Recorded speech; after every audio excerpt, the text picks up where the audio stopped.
আজকের ওয়েদারটা খুবই চমৎকার এবং আমার কাছে মনে হয় যে সবচেয়ে ইম্পর্টেন্ট জিনিস আমাদের জীবনে যে সব মোমেন্টকে ফিল করা।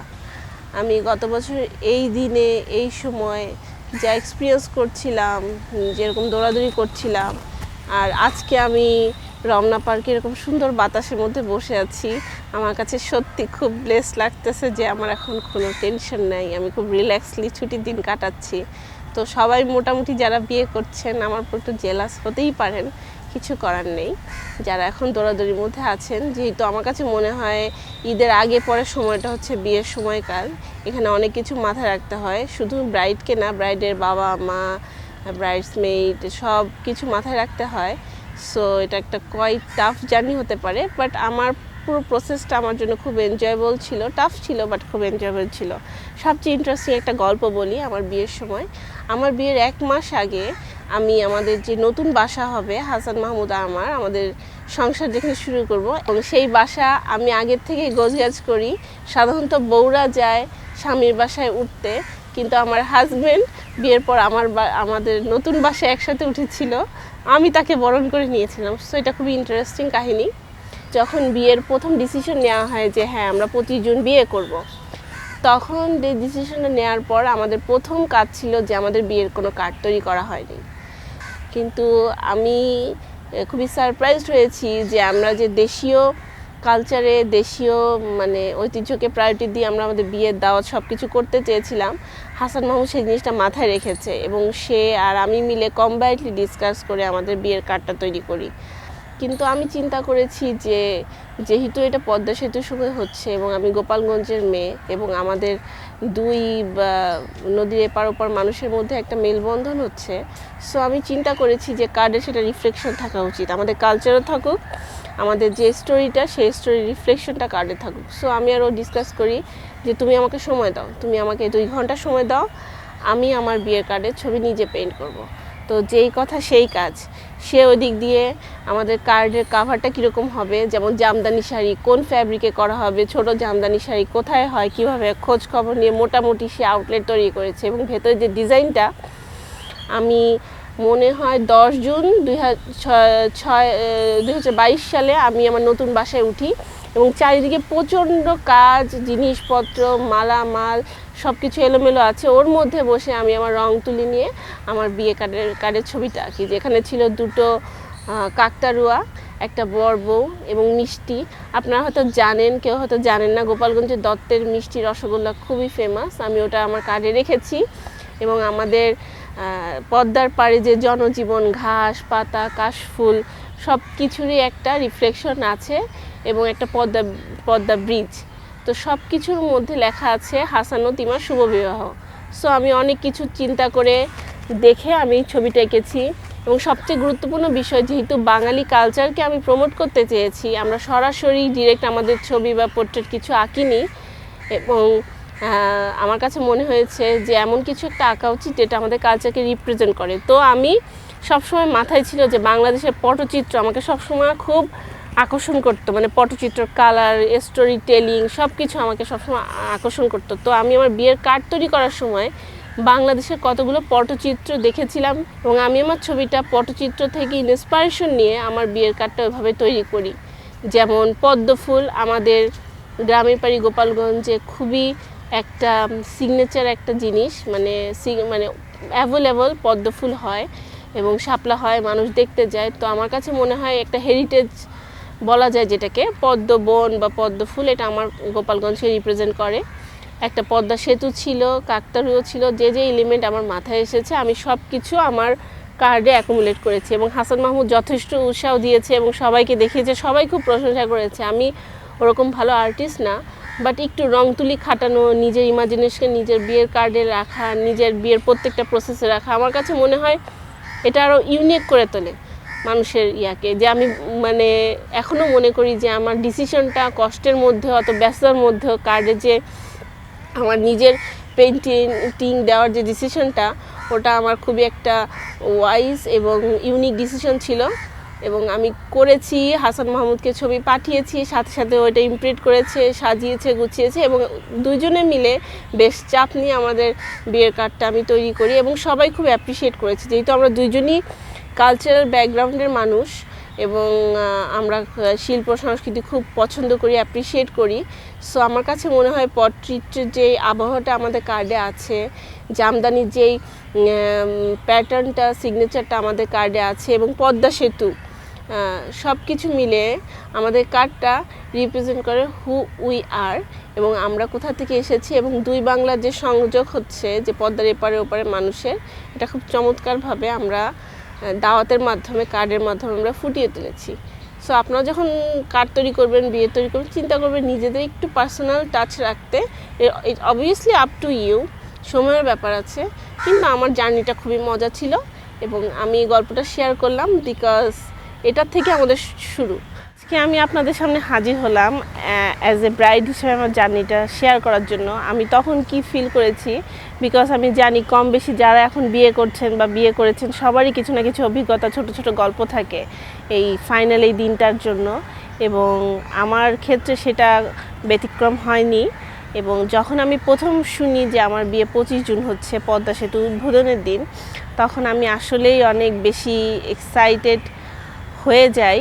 আবার চিন্তা করি যে হয় যদি পদ্মা সেতু 25 জুন উদ্বোধন না হয়ে পরবর্তীতে পিছায়, কেন আগে পিছে সবসময় হচ্ছিল ওই সময়টাতে, গত বছর 22 সালে। সো আমি বুঝতে পারছিলাম না যে আমি প্রিপারেশন নিব কি না। আবার এক্সাইটমেন্টও কাজ করছিল যে আমি যদি প্রিপারেশন না নিই, তাহলে যদি সত্যি সত্যি পদ্মা সেতু 25 জুন উদ্বোধন হয়, তাহলে আমি ধরা খেয়ে যাব।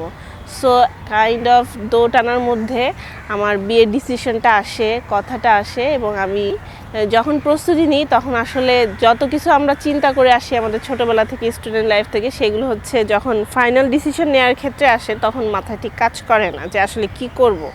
কিন্তু মাথায় একটা থিম ছিল যে হ্যাঁ, আমি সব কিছু দেশীয় বাংলাদেশীয় কালচারের মধ্যে রেখে করব। দেশীয় শাড়ি, সব কিছু সাজগোজ, আমাদের হিস্ট্রিক্যাল যে ব্যাকগ্রাউন্ড আছে। আমি খুব বেশি ফ্যাশন বোদ্ধা না, কিন্তু আমি ইন্টারনেট ঘেটে আমার যতটুকু জ্ঞানের পরিসীমা আমি চেষ্টা করেছি আমার বিয়ের দিনটা নিজেকে ওইভাবে সাজিয়ে তুলতে।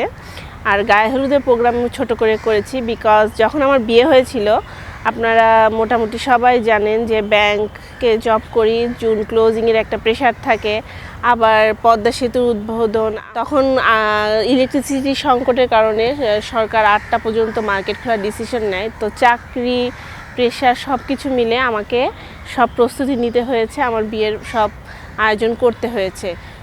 তারপরেও আমার কাছে মনে হয় যে কোনো ব্রাইডের অভিজ্ঞতা এক একজনের এক এক রকম, সবারই একটা মানসিক শারীরিক প্রেশার থাকে, কেননা অনেক বেশি দৌড়াদৌড়ি করতে হয়, মার্কেটে ছোটাছুটি করতে হয়, সবার টাইম ম্যানেজ করতে হয়। তো আমার ক্ষেত্রে সেরকম আলাদা কিছু হয়নি। তো বলতে গেলে আমার ব্রাইড হওয়ার জার্নিটা মোটামুটি একাই ছিল, কিন্তু আসলে এনজয়েবল ছিল। আমি পুরো প্রসেসটা এনজয় করেছি। আপনার যে কোনো পরিস্থিতিতে আমার কাছে মনে হয় প্রসেসটা এনজয় করতে হবে। তো আমার যত ইমাজিনেশন ছিল, যত ধরনের ডিজায়ার ছিল, চিন্তাভাবনা ছিল যে আমি ব্রাইড হিসেবে কীভাবে দেখতে চাই, তো আমি সেটা চুজ করেছি।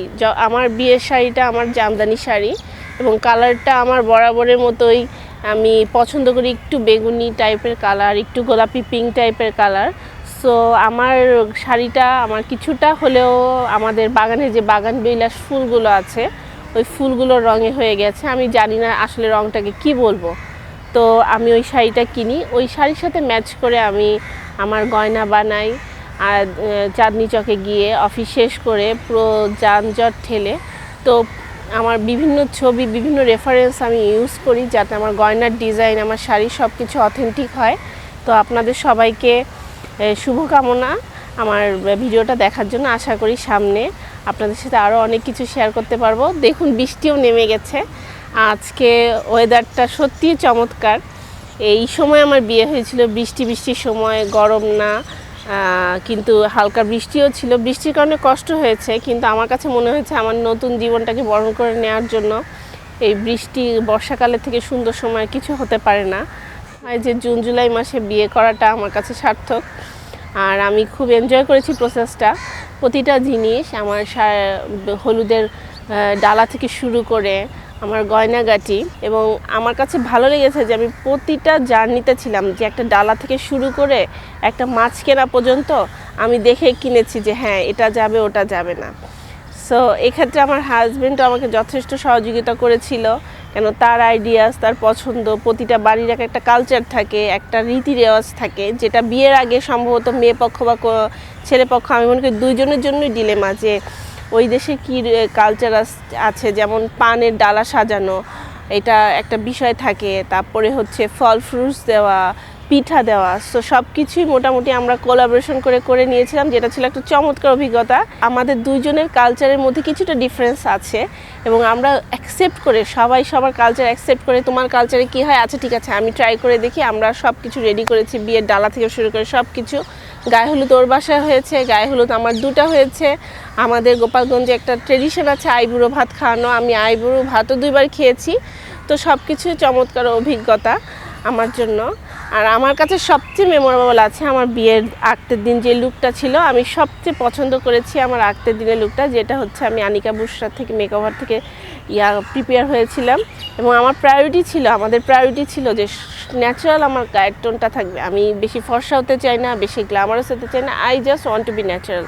সো আমার কাছে মনে হয় যে ওইখানে যাওয়ার ডিসিশনটা আনিকা বুশরা মেকওভার থেকে আমার ভালো ছিল, বিকজ আমি আমার লুকটা খুবই পছন্দ করেছি।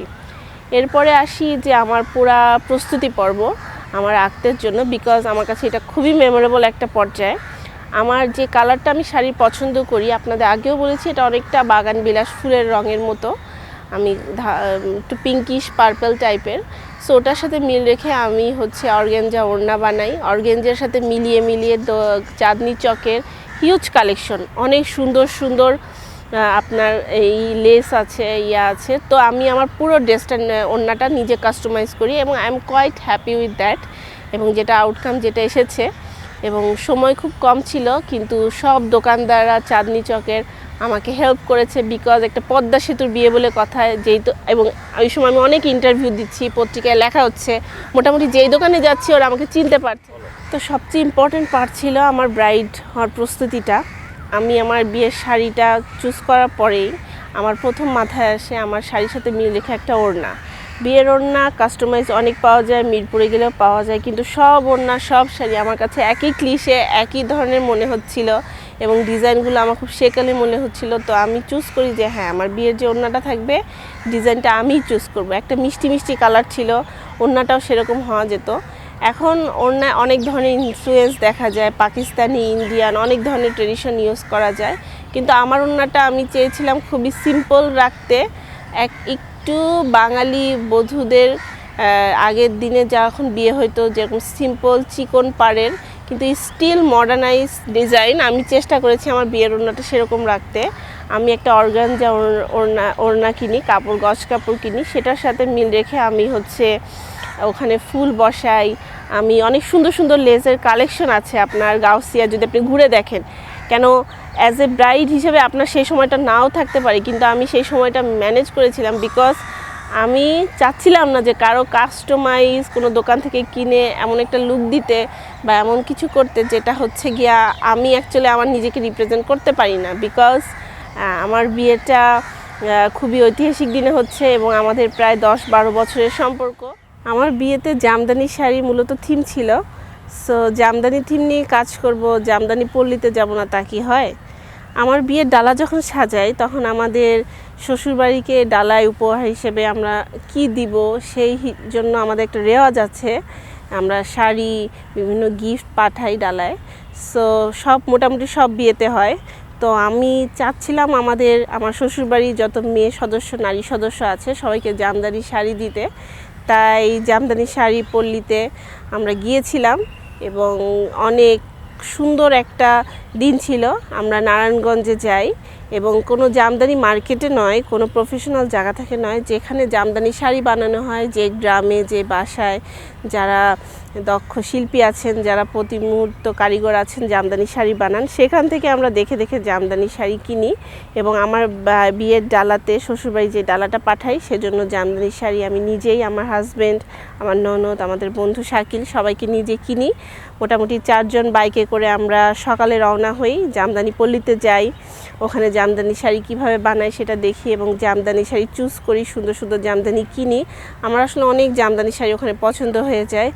আমার একটা সুন্দর লাল জামদানি শাড়িও আমাদের খুব পছন্দ হয়, কিন্তু যেহেতু বিয়ের শাড়িটা কেনা হয়ে গেছে এবং আমাদের কালারটা কিছুটা পিঙ্কিশ আর থিমেটিক ছিল, সেজন্য ওই শাড়িটা কেনা হয় না।